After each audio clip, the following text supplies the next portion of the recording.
ममता बनर्जी महाराष्ट्र की यात्रा पर है। मकसद है 2024 का चुनाव और उसके लिए गठबंधन बनाना और 2024 में मोदी के मुकाबले अपने आप को बड़ा नेता बनकर प्रोजेक्ट करना। लेकिन हाल फिलहाल की यात्रा को लेकर जो बातें सामने आई हैं कि ये जो टाइमिंग है, इस टाइमिंग को लेकर सवाल उठ रहे हैं कि ममता बनर्जी का 2024 को लेकर अभी से महाराष्ट्र में जाना ये क्या कहलाता है, किस वजह से अभी से ममता बनर्जी गई हैं। तो सूत्रों के हवाले से जो बात निकलकर महाराष्ट्र से आई है वो ये कि अभी आने वाले दिनों में बीएमसी का चुनाव होने वाला है और बीएमसी पर कब्जा पाने के लिए शिवसेना और एनसीपी और कांग्रेस तीनों दल चाहते हैं कि बीएमसी में ज्यादा से ज्यादा उनके पास सीटें आएं।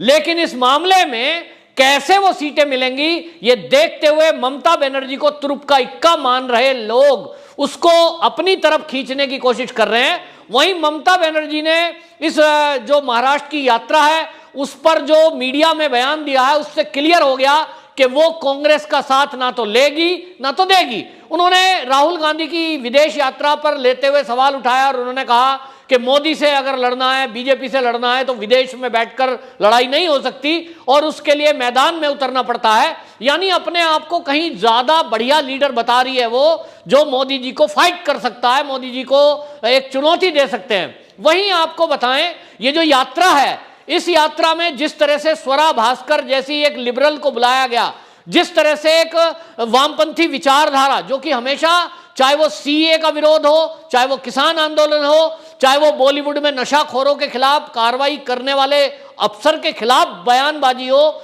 स्वरा भास्कर जैसे लोगों को हमने देखा है कि किस तरह से वो नैरेटिव सेट करने में मास्टरी उसको हासिल है। अब जब ममता बनर्जी की यात्रा में वीआईपी गेस्ट की तरह स्वरा भास्कर को बुलाया गया, जिस तरह से शरद पवार उद्धव ठाकरे के बयान आए, उससे यह पक्का हो गया है कि बीएमसी चुनाव में, महाराष्ट्र के मुंबई के बीएमसी चुनाव में यह एक पूरा गठबंधन, पूरा पैकेज बीजेपी को सत्ता से दूर रखने के लिए काम करने वाला है। क्योंकि बीएमसी एक बहुत महत्वपूर्ण संस्थान है मुंबई का और एक मोटा बजट उससे आता और जाता है और इसलिए हर राजनीतिक दल जो महाराष्ट्र में अपनी राजनीति करते हैं वो बीएमसी पे कब्जे का सपना देखते हैं। अभी फिलहाल वहां पर शिवसेना की सत्ता है, लेकिन जिस तरह की पिछले दिनों हमने देखा कि बीएमसी ने जिस तरह कंगना रनौत का ऑफिस तोड़ा, जिस तरह से बीएमसी की अनियमितता सामने आई और जिस तरह से एक के बाद एक महाराष्ट्र सरकार पर बीजेपी के लीडर हमला कर रहे हैं, उसके पीछे का जो कारण माना जा रहा है वो यही है कि जो अभी आने वाले हाल ही के बीएमसी के चुनाव हैं इस पर कैसे कब्जा किया जाए। और इसीलिए ममता बनर्जी को इनवाइट किया गया। ममता बनर्जी जो यात्रा पर गई हैं उनको यह माना जा रहा है कि वो मुस्लिम वोटों का ध्रुवीकरण करने में काम आ सकती हैं, जो कि हमने पश्चिम बंगाल में देखा। पश्चिम बंगाल के चुनाव हुए तो ममता बनर्जी को जिताने में रोहिंग्या और बांग्लादेशी घुसपैठियों का एक बहुत बड़ा रोल रहा है। चाहे उन्होंने बूथ कैप्चरिंग की हो, चाहे उन्होंने हिंदुओं के ऊपर हमला किया हो, चाहे उन्होंने सीए के प्रोटेस्ट में किस तरह से भाग लिए हो, एक बड़ी संख्या में इकट्ठे होकर बलवा करने में, बवाल करने में यह वर्ग आगे आया है और ये चाहते हैं कि महाराष्ट्र के चुनाव के पहले भी इसी तरह का ध्रुवीकरण हो जाए। और ये किसके पक्ष में हो जाए तो इसमें होड़ मची हुई है।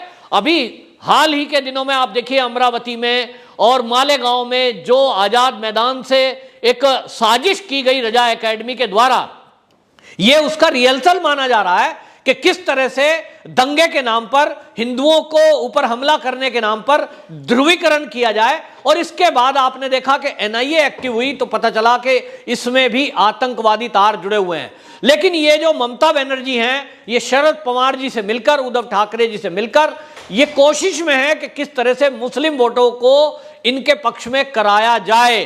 तो ममता बनर्जी आज की डेट में एक वो लीडर बनकर उभरी हैं जिसको ये माना जा रहा है कि रोहिंग्या और बांग्लादेशी घुसपैठी ये मान रहे हैं कि अगर कोई हमारा रहनुमा है इस देश में तो वो ममता बनर्जी है। यानी ममता बनर्जी हैं तो भारत की नेता, लेकिन उनको बांग्लादेशी घुसपैठी अपना नेता मान चुके हैं, क्योंकि ऐसी सुविधा और किसी ने तो दी ही नहीं है। पूरे भारत में जितने मुख्यमंत्री हैं, अगर सबसे ज्यादा घुसपैठियों के लिए सुविधा दी हैं वो पश्चिम बंगाल की सरकार के द्वारा दी गई हैं। उस रास्ते से वो घुसे और उसके बाद सारे आधार कार्ड वगैरह जो बनते हैं उस पर सरकार की तरफ से कोई कार्रवाई पुलिस की तरफ से नहीं हुई, वरना वो घुसपैठ रुक सकती थी अगर बीएसएफ के साथ मिलकर पश्चिम बंगाल की पुलिस काम करती। लेकिन ऐसा हुआ नहीं, ऐसा किया नहीं। और जब सीए लागू करने के लिए केंद्र ने कानून बनाया तब ममता बनर्जी वो शख्स थी जिसने सबसे पहले इस कानून का विरोध किया कि हम पश्चिम बंगाल में सीएए आने नहीं देंगे, एनआरसी होने नहीं देंगे। क्यों? सवाल तो यह है, क्या ममता बनर्जी नहीं चाहती कि जो घुसपैठ करके अवैध रूप से हमारे देश में रह रहे बांग्लादेशी हैं वो यहां से वापस जाएं? तो जवाब है ना, ममता बनर्जी नहीं चाहती, क्योंकि ममता बनर्जी को यह राजनीति सूट करती है। उनका वो वोटर बन गया है, फर्जी हो जैसे भी हो, आज की डेट में उन्होंने अपने वोटर कार्ड, आधार कार्ड सब कुछ बनवा लिया है।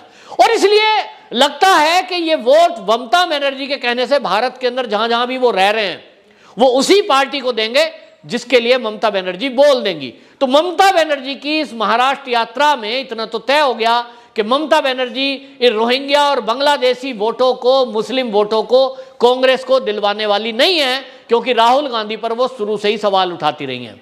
अब एनसीपी के पक्ष में जाएगी या शिवसेना के, ये भी एक बात है। और इसीलिए आपको बताएं, शिवसेना भी अपना हिंदूवादी चेहरा धोकर अपने आप को सेकुलर पार्टी, और सेकुलर तो एक शब्द ही गलत है, अपने आप को मुस्लिम पक्ष की पार्टी दिखाने में तुली हुई है। और इसीलिए पिछले दिनों हमने देखा है किस तरह की बयानबाजी और किस तरह के काम हुए हैं। तो इसको लेकर अब मुस्लिम वोट किधर जाएगा, किसके पाले में जाएगा? जो राजनीति के जानकार हैं, महाराष्ट्र को कवर करते हैं, मेरे मित्र पत्रकार हैं, उनका कहना यह है कि मुसलमानों की पहली पसंद महाराष्ट्र के अंदर अगर कोई है आज के समय में, वो एनसीपी की तरफ जा सकते हैं। क्योंकि शिवसेना के बारे में आज भी ये माना जाता है कि आज नहीं तो कल वो बीजेपी से मिल सकती है। और रोहिंग्या और बांग्लादेशी निश्चित रूप से बीजेपी के साथ तो नहीं जाएंगे, क्योंकि बीजेपी तो वो पार्टी है जो रोहिंग्या और बांग्लादेशियों को निकालने के लिए एनआरसी लेके आई, और अब वो जो है सीए लेके आई और उनके खिलाफ कार्रवाई करेगी। यहीं आपको बताएं, इसी बीच एक खबर आई है असम से, और असम में जो एनआरसी के अपडेट की एक योजना है, उस योजना के लिए केंद्र ने 1602 करोड़ रुपया असम को दिया है कि वो जो एनआरसी है उसके अपडेट के लिए, क्योंकि पिछली जो एनआरसी हुई है उसमें कुछ खामियां पाई गई, और अब उसको अपडेट करने के लिए 1602 करोड़ रुपया केंद्र ने असम को दिया है। इसका मतलब यह है कि जो मंसूबे पाले लोग बैठे हों इस देश में और जो भ्रम में हो कि केंद्र सरकार सीए और एनआरसी को वापस ले लेगी, वो भ्रम अपना दूर कर दें। केंद्र सरकार अपनी योजना पर चल रही है, जल्द ही इन रोहिंग्या और बांग्लादेशियों को खोज खोज कर निकाला जाएगा। उत्तर प्रदेश में पहले ही वो क्लीन कर चुके हैं योगी बाबा, और उनके खिलाफ कार्रवाई की जा रही है। ऐसे गैंगस्टर एक्ट में पकड़ा जा रहा है उनको जो गिरोहबंद होकर बांग्लादेशी घुसपैठियों के फर्जी दस्तावेज बना रहे थे। और योगी की पुलिस ने तो ऐसे लोगों को भी खोज निकाला है जो अपनी फर्जी हिंदू नाम की आईडी बना करके कहीं ना कहीं घुसपैठ करके मेरठ, गाजियाबाद और इन क्षेत्रों में रह रहे थे। निश्चित रूप से उत्तर प्रदेश में उनको पकड़ा गया है, और अब पूरे देश में इनकी खोज सुरक्षा एजेंसी, जांच एजेंसियों के जरिए की जाएगी। वो प्रक्रिया चल पड़ी है। ऐसे में ममता बनर्जी महाराष्ट्र में जाकर जब ये बोलती हैं कि हम ये तय करेंगे कि बीजेपी को कैसे रोका जाए और 2024 में मोदी का मुकाबला कैसे किया जाए, उसके लिए जहां एक तरफ शरद पवार और ममता बनर्जी में आपस में खींचतान है कि मैं बड़ा नेता कि मैं बड़ा नेता, लेकिन अभी फिलहाल इतना जरूर है कि महाराष्ट्र में बीएमसी के चुनाव को देखते हुए जो शरद पवार की जो मुलाकात है ममता बनर्जी से, और जिस तरह से स्वरा भास्कर और बाकी बॉलीवुड के लोगों को मुलाकात की है, इसमें यह माना जा रहा है कि अभी फिलहाल बीएमसी के आने वाले चुनाव के लिए यह पूरा पैकेज बीजेपी के विरुद्ध मैदान में उतरने वाला है। आगे आने वाले दिनों में आप देखेंगे कि ये फर्जी नैरेटिव सेट करने वाले स्वरा भास्कर जैसे लोग आपको अब सोशल मीडिया पे एक्टिव होते दिखाई देंगे। वहीं अगले दिनों में बीएमसी के चुनाव को देखते हुए ये महाराष्ट्र में नफरत की राजनीति भी करेंगे, दंगे भी करा सकते हैं, जैसा अभी रजा एकेडमी के द्वारा हुआ और उसको बैन करने की बात चल रही है। मतलब साफ है कि बीएमसी पर कब्जा पाने के लिए शिवसेना भी उतावली है, वहीं एनसीपी भी उतावली है, लेकिन मुस्लिम वोट किधर जाएगा ये ममता बनर्जी के ऊपर तय करता है और तुष्टीकरण के ऊपर तय करता है। लेकिन इतना जरूर है कि कांग्रेस को इन 3 दलों की सरकार ने अपने गठबंधन से एक साइड कर दिया है। ममता बनर्जी का जो राहुल गांधी को लेकर बयान आया था उससे तो यही अर्थ लगाया जा रहा है।